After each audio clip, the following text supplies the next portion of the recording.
Tuketi, asanteni sana. Thank you very much. Thank you very much. Your Excellencies, governors who are present here, led by the Chair of the Council of Governors, Madam Anne Waiguru, CS Aisha Jumwa, Principal Secretaries present here, and women leaders, good morning. Hamjambo. It is a wonderful morning for us, and for me specifically, to be here this morning to participate in this very important event. Our nation's quest for prosperity has been hampered by fundamental inclusivity deficit, which is a consequence of chronic unresolved marginalization on regional, ethnic, socioeconomic, and gender basis. We have resolved as a people to implement a bottom-up economic transformation agenda, not only to address these shortcomings, but also to build a nationwide, all of society, multidisciplinary, multi-sectoral, grassroots to capital coalition of Kenya's women and men, both young and old, and of all walks of life, to make up for lost time and to deliver shared prosperity within our generation. And that is why I purposely came for this event, because it speaks to the heart of what we need to do together as a people. Kenya has been making steady progress in many sectors for many decades now. However, the rate of progress has always remained behind the levels of poverty and inequality, making sustainable development and inclusive growth an elusive target for the majority. There are a number of underlying structural causes of this state of affairs. The least appreciated of these structural hindrances is almost the most obvious. As a nation, we do not have all hands on deck, and for 6 decades have locked a significant part of our population from contributing to and benefiting from economic growth and national development.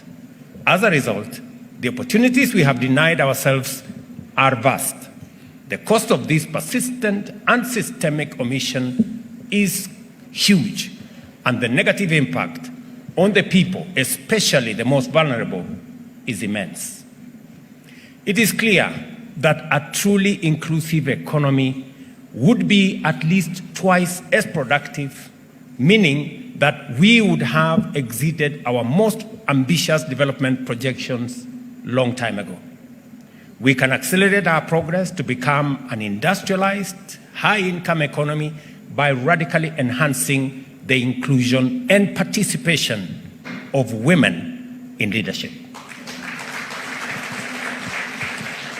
And speaking about women and participation in our country, even when we speak even about politics alone, despite that we have few women elected, majority of voters in Kenya are women. So there is no doubt as to whether women participate in politics or not, because they do. But now it is time for us to move it a notch higher, that women should not only participate in terms of being voters, they should participate in terms of being candidates and in being elected as leaders. And it is not just politically correct to say we should have women leaders. It is the constitutional thing to do, and it is the moral imperative that we must aspire to achieve. And therefore, when I was requested by these great ladies to participate in this launch of G7, the great 7 women governor leaders in Kenya, I thought it was a good place for me to come and ask us as a nation to recognize the participation of women. And none of us, no man, however prejudiced they are, did not come from a womb of a mother. We may be whatever we are, we may be strong, we may be opinionated, we may even have issues of prejudice. But the basic fact is that we were born by women. So just that recognition alone should give us the courage and the inspiration to support women in Kenya. And therefore, I have listened to the women leaders from my side of the political divide, and they have given an account and almost reduced this function to a function of UDA and Kenya Kwanza. But it is because they know that it takes courage, it takes a lot of support to get matters gender appreciated by our society now. But let me encourage you that what the women governors are doing, they are doing more campaign than any campaign can be done. In the good job they are doing in their counties, they are not only inspiring other women to be leaders, but they are making it easier for the country to elect women the next time round. So, Your Excellencies, governors who are women in our midst, you owe it to the women of Kenya to shine. Because in you shining, you encourage the country to vote for more women. And I am very proud of these women, great leaders. Anne Waiguru seated here.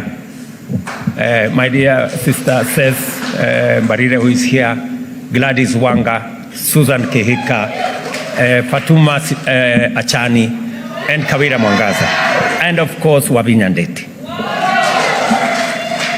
These women, and allow me to say that, have demonstrated great integrity, understanding of what they need to do. And I have always gone out of my way to facilitate them, to support them whenever I can. And I want to promise that that is going to continue. That is going to continue. I know that some of the accounts they have given, let me say three things. Number one, women are very reliable. When I ran into political turbulence as deputy president, more women stood by me than men in my team. And that is a fact.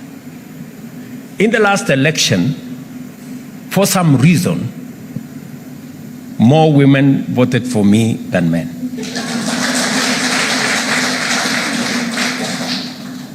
And therefore, supporting women is the easiest thing for me. Of course, apart from the fact that in my family I have more women family members than men. But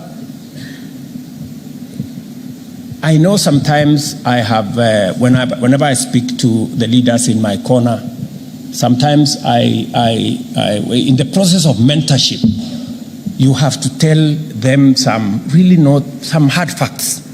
I remember Susan, one time I called her and I told her, listen, Susan, I am listening to you and you are not persuasive. You know? I want you to rehearse your text. Don't leave home before you know what you're going to say in a political rally. You know, even if it means you have to cram 3 things. Say something about agriculture. I had to take her through lessons, this girl, because I really wanted her to succeed. And forgive me, Susan, I was hard sometimes on you. Another time I called her and I told her, I don't want to see you in Nairobi. You must go and sit at the village. You know, those things of rubbers. I told her she must put on rubbers. And sometimes I know women, they want to look beautiful. They want to put on a skirt that is... So these ones, I told them, look, this is not the time to look beautiful. You know, put on a long dress because this place is chaotic. You know, put on a long dress, put on whatever those things they say, I don't want to say. And it was all because we wanted to succeed, right? I must also say that women have also changed my perspective. Let me give you two examples. Anwai Guru, when we had, you know, we had a time in our politics, in the side of the politics we were, and it was time to make very difficult decisions, whether to go this way or to remain that way. And among the people who made decisions that, you know, confirmed to me that women are brave is the decision Waiguru made to join our team. When she joined our team, I could not believe it because everybody believed she would be on the other side. And it took a lot of courage, you know. Same thing with my dear sister Ses Mbarire. It was obvious to everybody that she would be on the other side. But when she made the decision to say, this is where I'm standing because this is where I believe the people are, she stood out as a great leader. So all these great ladies are the epitome, as has been said here, of great leadership. And we want to work with you, and we will do the best that we can to make sure that women leadership succeeds so that we can use it to rally the rest of our population to appreciate that for Kenya to make steps into the future, we cannot do it with half our population that are men. We must do it together with everybody on board.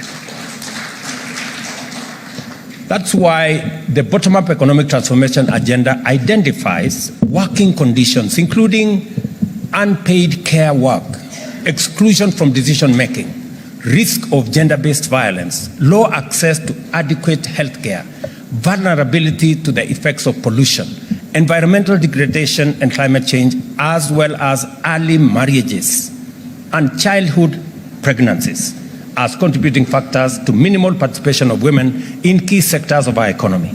Yesterday, as I supported First Lady, I took time to see the plan that her office has. And one of the agendas that I agreed with her to concentrate on is the agenda of children. Because we have a very serious problem around children in Kenya. And there is some sad statistics out there. And I am happy that I'm speaking to women leaders. The subject of early pregnancies. Statistics show that Kenya in the world is the second highest in the world where early pregnancies happen. This is our country in the world. Again, all the subjects around early marriages going into FGM.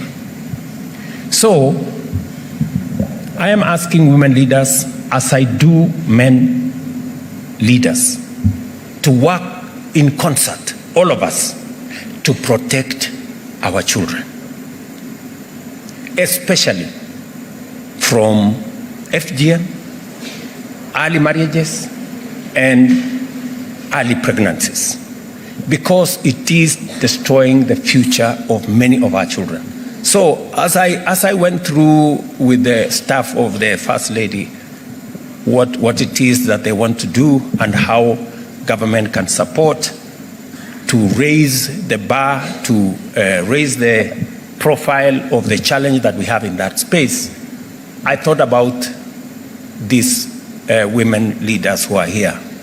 Please take it upon yourselves as you do the many things to also work with us in making sure that we protect our children, especially our girls. I know we have set targets for ourselves, especially on the subject of FGM. I want to tell men to stand, to come forward and protect our women from FGM, even if it is for selfish reasons. You know, FGM destroys women and makes them less confident, less effective, and creates many challenges around it. Men should know, in fact, men should be champions against FGM. Because you know what it is. FGM destroys everything that would be good in a woman. So, and I am saying this to the men here, you know, because even if it is for selfish reasons, because we are the ones who enjoy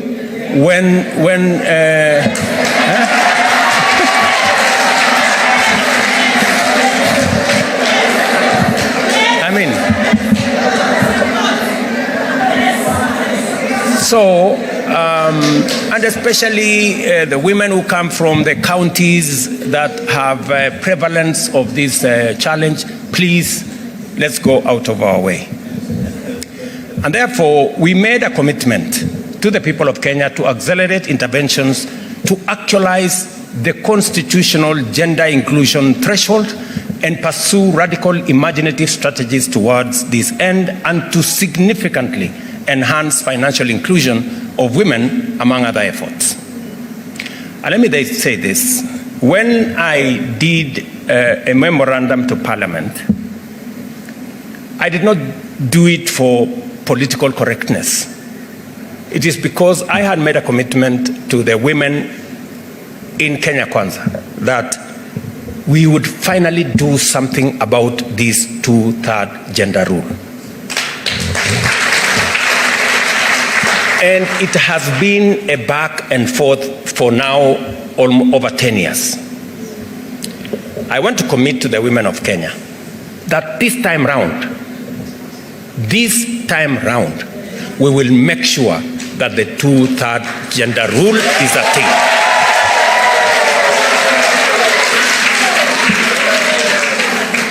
And the exercise that is going on in Parliament, the NADCO report, now includes what Aisha Jumwa and her team have been doing.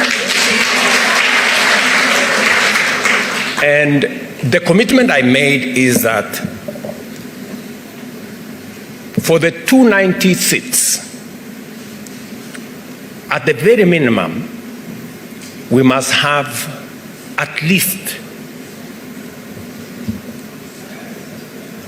1/3 being women.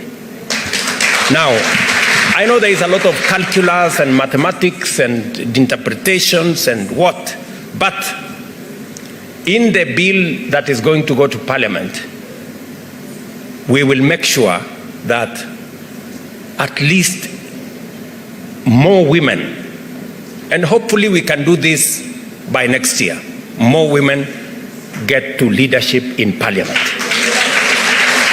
And my instructions are very clear to Kimani Ichung'wah, who is the leader of majority in the National Assembly, and the PG of our Kenya Kwanza team, that will be the official position of the party. And we have talked to many leaders, especially men.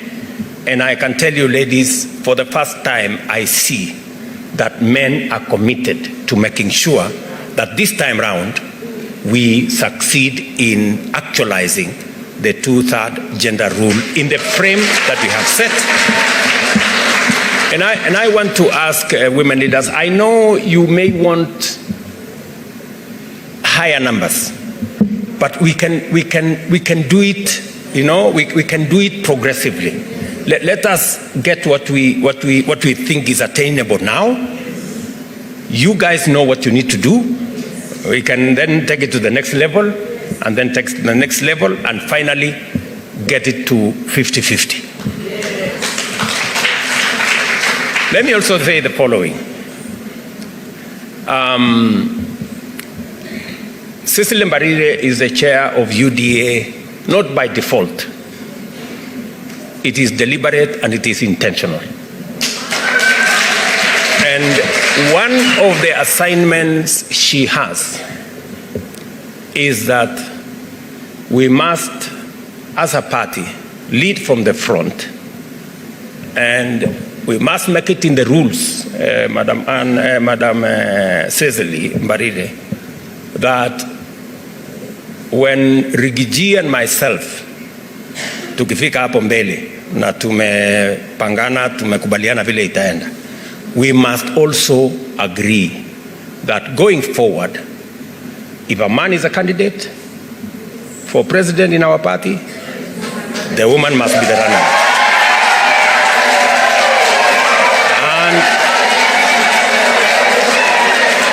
And if a woman is the candidate, then a man can be a running mate. Okay? And we must also cascade it down to the governors. So, and we must be intentional and deliberate about it, otherwise it will never happen. And I know fellow party leaders in other parties will agree with us, because we all agree, because I'm sure the party leader in Wiper supported Wavinya, the party leader in ODM supported Gladys, and all the other party leaders supported their women candidates.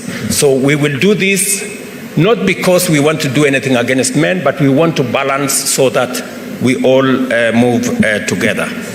And Madam says, as you undertake that exercise, you will have my 100% support. And I know Governor Sakaja and my good friend Kimani Ichung'wah will also be supportive of that exercise. Much progress has been made, especially with regard to financial inclusion, with women remaining consistent in the uptake of various financial inclusion facilities and affirmative action funds. Out of the 21 million Kenyans who have borrowed from the Hustler Fund today, 10.1 million are women, constituting 48% of the fund's beneficiaries.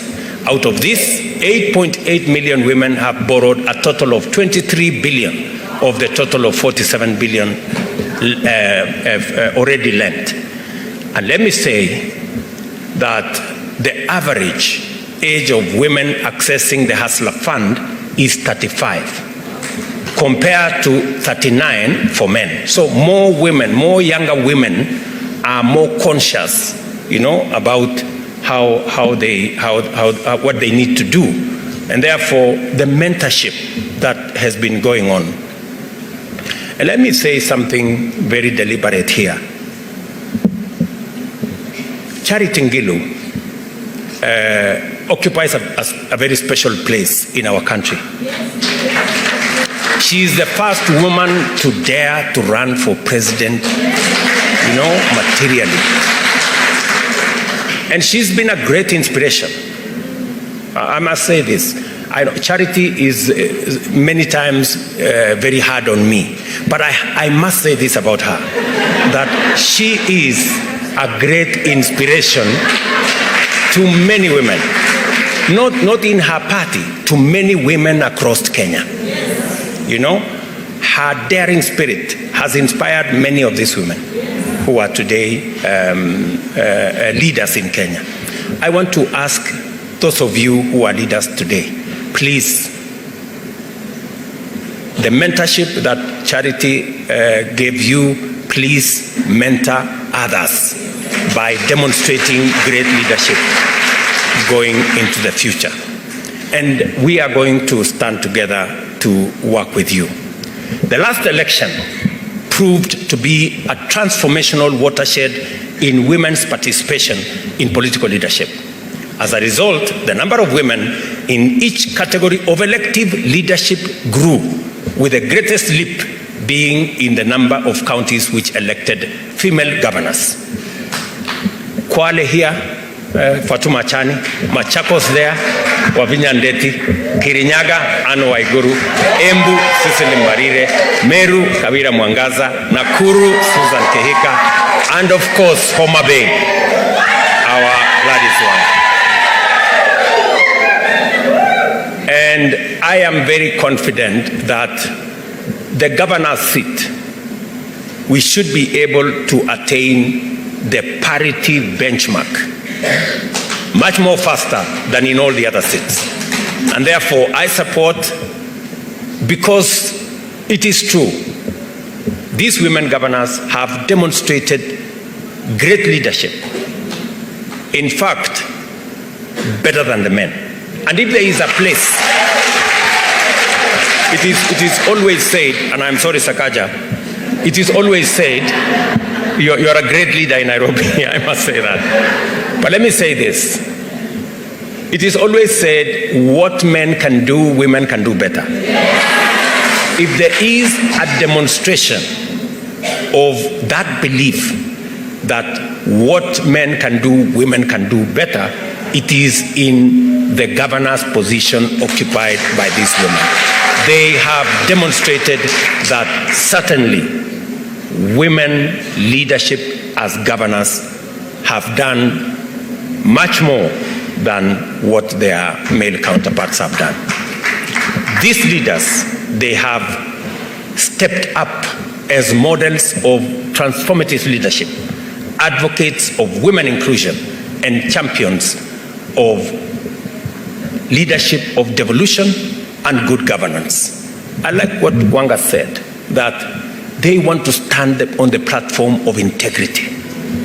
They want it to be known that women leaders project, believe in, and are profiled as women who are of good standing, incorruptible, passionate, and that is what we all want to see in our men. These leaders, they have resolved to leverage their unique and historic position as pioneers to pave the way for even greater numbers of women in key leadership roles by intentionally using their leadership to mobilize positive public attitudes to women leadership. In so doing, they have lived up to the ideals of bipartisanship and coordinated their endeavors in the best spirit of inclusivity to actualize the values and principles of devolution, gender equality, inclusive and transformative actions. It is through such inspired and principled actions that the spirit of our Constitution is brought to life to catalyze national transformation. This is why I'm delighted to join you at the launch of the G7 strategy to expand women leadership in devolved units and amplify the transformative impact of inclusion on socio-economic development, governance, representation, and institutional growth and development. I am persuaded that the G7 represents a superior proposition in promoting the inclusion of women generally and in leadership specifically. It also provides an alternative pathway towards the sustainable realization of the two-thirds gender role inclusion. The leadership of the G7 affirms our faith in the promise of the bottom-up economic transformation for shared prosperity through inclusion, and have made an irrefutable and irresistible case for the urgent attainment of the gender parity as an idea whose time has come. I am very proud to associate myself with the G7 strategy for the Women Governors Caucus and pledge the government's full support for it. Let me repeat. I pledge the government's full support. Let us therefore stand shoulder to shoulder in solidarity and equality, face forward with confidence, and lead this nation to a prosperous future where no one is left out and no one is left behind. The G7 strategy is a great one, especially coming in the backdrop of what we will be doing tomorrow in Embu. And I will be early, says. I know you are our host. We will be there tomorrow morning to celebrate women in our country and leadership of women in our country. The G7 strategy, therefore, is